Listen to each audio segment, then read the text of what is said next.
Hi friends, welcome back to channel auto space और मैं हूं सुरजीत। ऑटो स्पेस चैनल में आपका स्वागत करता हूं। आज हमारा टॉपिक है कि इंजन का सेंसर्स बारे में। तो फर्स्ट ये सवाल पहले आता है कि इंजन में सेंसर लाने का क्या कारण है। तो हम लोग सब जानते हैं कि इंजन एक नेचुरल एस्पिरेटेड इंजन आया, फिर उसके बाद टर्बो इंजन आया। तो जैसा इंजन का अपग्रेड होते गए, तो पहले इंजन चलता था पूरा मैकेनिकल सिस्टम में। मैकेनिकल सिस्टम में पूरा 100% कुछ एक्यूरेसी नहीं हो पाता है। कोई भी सिस्टम 100% मैकेनिकल में एक्यूरेसी नहीं आता है। सेंसर इसीलिए इंजन सिस्टम में इन्वॉल्व किया गया, क्योंकि हम जानते हैं कि सेंसर्स लगाने से कोई भी सिस्टम बहुत इजी होता है, उसका काम बहुत इजी होता है। एंड सबसे मेन बात यह है कि सेफ्टी बहुत ही अच्छा मिलता है सेंसर्स लगाने से। इलेक्ट्रॉनिक्स कोई भी चीज में हम लोग इलेक्ट्रॉनिक सिस्टम में इसीलिए इन्वॉल्व करते हैं क्योंकि हमको बहुत अच्छा सेफ्टी मिलता है, जिस सेफ्टी के वजह से हमको मैकेनिकल जो हेवी डैमेज है वो हम लोग रोक सकते हैं। और नेक्स्ट है ऑटोमोबाइल इंडस्ट्री में क्या है, पोल्यूशन कम करने के लिए एक सबसे बड़ा प्रॉब्लम है पोल्यूशन। गाड़ी का जो एग्जॉस्ट निकलता है सबसे कम कैसे किया जाए। उसके लिए हमको इलेक्ट्रॉनिक सिस्टम जो है वो हमारा व्हीकल्स में इन्वॉल्व करना पड़ा। इस कारण के लिए हमको इंजन में सेंसर का डेवलप करना पड़ा। इंजन को क्या है, पहले मैकेनिकल सिस्टम में चलता था, बट उसके लिए इलेक्ट्रॉनिक्स कंट्रोल मॉड्यूल या इलेक्ट्रॉनिक्स कंट्रोल यूनिट ये एक सॉफ्टवेयर है। वो सॉफ्टवेयर के हिसाब से अब मैकेनिकल काम होगा, यानी इंजन काम करेगा। वो जो सॉफ्टवेयर बॉक्स है वो उसको चलाने के लिए कुछ फीडबैक चाहिए उसको, क्योंकि इंजन में तो मैकेनिकल काम हो रहा है, बट मैकेनिकल जो फिजिकल जो काम हो रहा है उसको रिस्पॉन्स लेने के लिए, इलेक्ट्रॉनिक सिग्नल में इश्यू कलेक्ट करने के लिए तो आपको कुछ माध्यम होना चाहिए। वो माध्यम है आपको सेंसर्स और एक्चुएटर एंड स्विच। जैसे मैंने बताया इश्यू को आपको इंजन में क्या हो रहा है वो सबको जानकारी लेने के लिए हम इंजन में सेंसर्स लगाते हैं। तो इंजन में मैंने यहाँ पे कुछ 8 सेंसर का नाम लिखा है एंड लास्ट में एक एक्चुएटर का नाम लिखा है। तो अगर BS3 लेवल में आया तो BS3 में ये सब सेंसर हम लोग फर्स्ट इंप्लीमेंट हुआ था इंजन में। बाकी जैसा BS4 BS6 जैसा आगे बढ़ते गया, आपको इमिशन नॉर्म्स जैसा और हायर होते मतलब कंट्रोल में गया, तो सेंसर का और इन्वॉल्व करना पड़ा ऑटोमोबाइल इंडस्ट्री में। तो वो आगे और क्या अच्छा मतलब BS6 तक क्या सेंसर इन्वॉल्व हुआ वो बात आगे का वीडियो में देखेंगे। बट अभी फिलहाल के लिए BS3 में जो सेंसर बहुत ही महत्वपूर्ण काम करते हैं वो सेंसर के बारे में हम लोग जान लेंगे। फर्स्ट है मैप सेंसर, यानी मैनिफोल्ड एब्सोल्यूट प्रेशर सेंसर। अब इसको सिंपल तरीके से बूस्ट प्रेशर सेंसर भी कहा जाता है।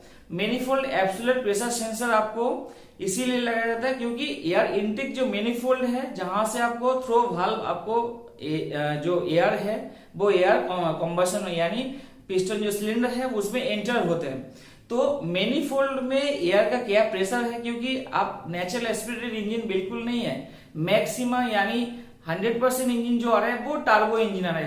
टर्बो से जो प्रेशर एयर आपको इनटेक मैनिफोल्ड तक आ रहा है, वो इनटेक मैनिफोल्ड में आपको एयर प्रेशर कितना है वो इश्यू सेंस करता है। जो मैनिफोल्ड में एयर प्रेशर कितना है उसी हिसाब से वो इंजेक्टर में डीजल सप्लाई करते हैं। तो उसी के लिए मैनिफोल्ड एब्सोल्यूट प्रेशर सेंसर आपको मैनिफोल्ड से वो एयर प्रेशर सेंस करते हैं इश्यू। देन है engine speed sensor. Engine speed sensor आपको फ्लाईव्हील के ऊपर ही मिलेगा, जिसमें वो कलेक्ट करता है जो इंजन कितना RPM है, रिवोल्यूशन पर मिनट, यानी कितना RPM में इंजन घूम रहा है, तो वो कलेक्ट करता है इश्यू। देन है कैम पोजीशन सेंसर। BS3 में कैम पोजीशन सेंसर भी आते हैं, यानी कैम सेफ्ट का क्या पोजीशन है, क्योंकि इश्यू नहीं जानता कि आपका जो 6 सिलेंडर का इंजन होगा तो फर्स्ट सिलेंडर कौन सा स्ट्रोक में है। तो फर्स्ट सिलेंडर अगर स्ट्रोक उसको पता चल जाएगा इश्यू को, तो उसी हिसाब से वो फायरिंग ऑर्डर सेट करता है, यानी डीजल सप्लाई उसी हिसाब से वो फायरिंग ऑर्डर देता है। वो फर्स्ट सिलेंडर कौन से स्ट्रोक में है, पावर स्ट्रोक में है यानी सक्शन स्ट्रोक में है या एग्जॉस्ट स्ट्रोक में है, वो कैलकुलेट करने के लिए, वो जानकारी लेने के लिए आपको कैम पोजीशन सेंसर लगाता है। मतलब कैम पोजीशन सेंसर से ही वो सिग्नल मिलते हैं उसको, जो मेरा कैम सेप का फास्ट जो सिलेंडर है इंजन का वो कौन सा स्ट्रोक में है। नेक्स्ट आता है एक्सीलरेटर पैडल सेंसर। पहले नॉर्मल गाड़ी में जैसा एक्सीलरेटर पैडल आता था आपको लिंकेज वाला, वो ऐसा बिल्कुल नहीं है। एक्सीलरेटर पैडल जो आते हैं वो भी इलेक्ट्रॉनिक्स है, वो उसका नीचे सेंसर लगाया जाता है। जैसा ड्राइवर का डिमांड रहता है उसी हिसाब से पैडल को दबाते हैं, तो वहां पे एक सेंसर फिट किया है जो सिग्नल इश्यू को भेजता है जो ड्राइवर कितना आपको गाड़ी व्हीकल्स के एक्सीलरेटर डिमांड कर रहे हैं। सो उसी हिसाब से आपको जो VCU है, इलेक्ट्रॉनिक्स कंट्रोल यूनिट जो है, तो वो एक्सीलरेटर पेडल सेंसर से वो सेंस करता है ड्राइवर का डिमांड क्या है, कितना वो एक्सीलरेट मांग रहे। देख रहे हैं कूलेंट टेम्परेचर सेंसर, इंजन क्या रनिंग स्टेटस क्या है, इंजन का जो कूलेंट है वो कूलेंट कितना हीट है, टेम्परेचर सेंस करने के लिए कूलेंट लाइन में कूलेंट टेम्परेचर सेंसर रहता है। वो बेसिकली आपको थर्मोस्टेट जो हाउसिंग है हैवी व्हीकल्स में, वो थर्मोस्टेट हाउसिंग का जस्ट ऊपर ही रहता है कूलेंट टेम्परेचर सेंसर। देखना ऑयल प्रेशर सेंसर, वो कोई कंपनी के व्हीकल्स में ऑयल प्रेशर सेंसर नहीं आता है, बट मैक्सिमम व्हीकल्स में ऑयल प्रेशर सेंसर आता है, वहां पे आपको ऑयल का प्रेशर सेंस करते हैं। ये सब देना बहुत ही जरूरी है, क्योंकि मैं आगे बताने वाला हूं जो ये सेंसर का क्या काम है, क्यों इसको दिया जाता है। सो ऑयल को सेंस करने के लिए, इंजन में ऑयल प्रेशर कितना आ रहा है वो सेंस करने के लिए ऑयल प्रेशर सेंसर है। नेक्स्ट है जैसे गाड़ी चल रहा है तो व्हीकल स्पीड सेंसर, वो गियर बॉक्स में रहता है, उसमें आपको ये सेंस करता है व्हीकल की स्पीड कितना है। तो व्हीकल की स्पीड सेंस करके और इंजन का जो RPM है, इंजन में जो फ्यूल जा रहा है, वो जो ग्राफिकल इश्यू में तैयार है, और व्हीकल स्पीड सेंसर के हिसाब से वो एक मैपिंग बनाता है जो इंजन में लोड कितना है, कितना % लोड इंजन में आ रहा है। सो अगर आप कोई गाड़ी में डायग्नोसिस करेंगे तो उसमें लाइव पैरामीटर आप देखेंगे तो उसमें पता चलेगा गाड़ी में लोड कितना है। तो व्हीकल स्पीड सेंसर के साथ मैच करके वो लोड कितना गाड़ी में लोड चल रहा है, कितना % लोड है गाड़ी में 100% के अंदर, सो कैलकुलेट इश्यू करता है। देन ये सब बेसिक सेंसर है जो BS3 लेवल तक आता है।